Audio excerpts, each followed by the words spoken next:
DG book में आपका स्वागत है। आज हम जो क्वेश्चन करने वाले हैं वो क्वेश्चन है एक रिलेटिव वेलोसिटी का, जिसमें स्विमर चाहता है कि जिस पॉइंट से वो तैरना स्टार्ट करता है डायरेक्टली अपोजिट पॉइंट पर पहुंचना वो चाहता है। आप इसे डायग्राम से समझिए कि अगर स्विमर इस पॉइंट से तैरना शुरू करे तो इसको इसकी इच्छा है कि यहाँ पर इसका पहुँचना चाहिए। तो अब ज़रा सोचिए कि रिवर तो इस डायरेक्शन में फ़्लो कर रहा है, और अगर सीधे ये डायरेक्टली इसी को एम करके अगर तैरना शुरू करे तो क्या ये पहुंच पाएगा? सोचिए ज़रा, जैसे ही इसके एम इस पॉइंट को एम लेकर के तैरना शुरू करेगा तो इसको धीरे धीरे रिवर जो है, इस रिवर का जो वाटर है इधर की ओर ढकेलना शुरू करेगा, और इस स्विमर जो है सामने ना जा करके कुछ इस तरह से इधर आकर के कहीं पर पहुंचेगा। तो इसका मतलब है कि स्विमर अगर अपोजिट पॉइंट पर पहुंचना चाहता है तो ठीक उसके सामने तो तैर नहीं सकता। अगर उसके सामने तैरेगा तो वो कहीं दूर चला जाएगा। तो इसका मतलब है कि स्विमर को कुछ एंगल से अगर इधर की ओर तैरना शुरू करे तो हो सकता है कि इसको वाटर जो है इस डायरेक्शन में ढकेलते ढकेलते और इसको यहाँ पर ला करके पहुँचा दे। तो ये अपना खुद का दिमाग लगाना है कि किस डायरेक्शन में वो तैरना उसको पड़ेगा ताकि वो डायरेक्टली अपोजिट पॉइंट पर पहुंच जाए। चलिए, तो ठीक है, किसी एंगल पर हम इसको मान लेते हैं कि स्विमर जो है, सपोज करिए कि ये डायरेक्टली जो इसका जहाँ पहुंचना है वहाँ से थीटा एंगल पर ये तैरना इस एंगल में तैरना शुरू कर दिया है। जैसा कि आपको क्वेश्चन में दिया रहेगा कि velocity of swimmer in still water V0 है, मतलब ये V0 से तैरना शुरू किया। तो एक्चुअली में V0 से तो स्टिल वाटर में है, लेकिन जब यहाँ तो वाटर का कुछ ना कुछ तो फ्लो है। तो अब तो इसका जो वेलोसिटी होगा वो V0 न रह करके V0 के साथ साथ रिवर का ही वेलोसिटी वेक्टर के हिसाब से ऐड करना होगा। तो चलिए देखते हैं। अभी इसको जाना तो है सीधा, इस यहाँ पर पहुँचना है। इसको यहाँ पहुँचने के लिए इसको ये रास्ता पर अगर ये चलना शुरू होता तब ये पहुँचेगा। अभी सोचिए, ये V0 है इस डायरेक्शन में V0, तो V0 का एक कंपोनेंट इधर की तरफ आएगा और एक कंपोनेंट इधर की तरफ आएगा। तो ये कंपोनेंट हो जाएगा V0 साइन थीटा, देखिए क्योंकि ये एंगल थीटा है, और इधर वाला ये कंपोनेंट हो जाएगा V0 कॉस थीटा।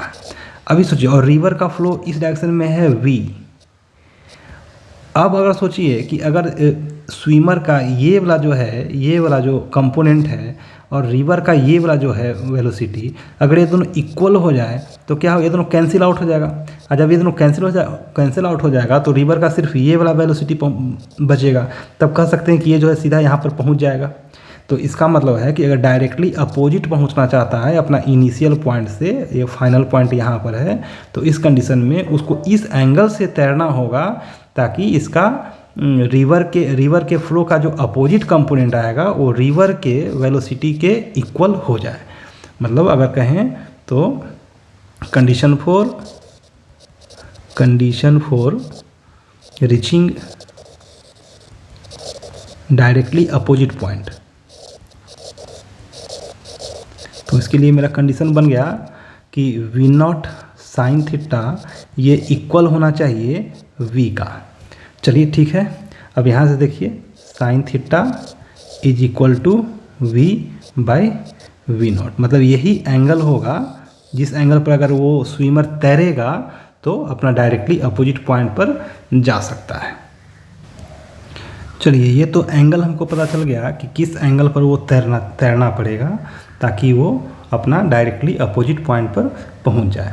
अभी अगर इस कंडीशन में हमसे पूछता है कि अगर ठीक है, अगर ये कंडीशन फुलफिल होता है कि वो डायरेक्टली अपोजिट पॉइंट पर पहुंचेगा तो उसको पहुंचने में कितना टाइम लगेगा, अगर ये पूछ दे तो फिर हम क्या करेंगे। तो देखिए, ये डायरेक्टली अपोजिट पहुंचने के लिए मेरा तो कंडीशन हो गया कि ये वाला वेलोसिटी और ये वाला वेलोसिटी इक्वल होता है, और इक्वल होने के लिए हम एंगल का भी वैल्यू निकाल दिए। अभी जब ये यहाँ पहुँचेगा तो इसको यहाँ से यहाँ पहुँचने के लिए वेलोसिटी तो ये वाला काम करेगा V0 कॉस थीटा, और यहाँ से यहाँ तक का डिस्टेंस भी आपको दिया हुआ है D।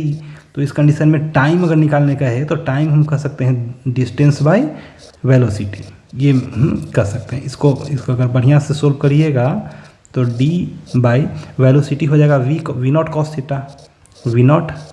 कॉस थीटा, और साइन थीटा का वैल्यू आपको पता है तो कॉस थीटा का वैल्यू आप निकाल करके और इसमें पुट कर देंगे तो हमको इसको डायरेक्टली अपोजिट पॉइंट पर पहुंचने में जो टाइम लगेगा वो भी हम निकाल सकते हैं। तो चलिए, आशा करते हैं आप ये समझ गए होंगे। तब तक के लिए धन्यवाद।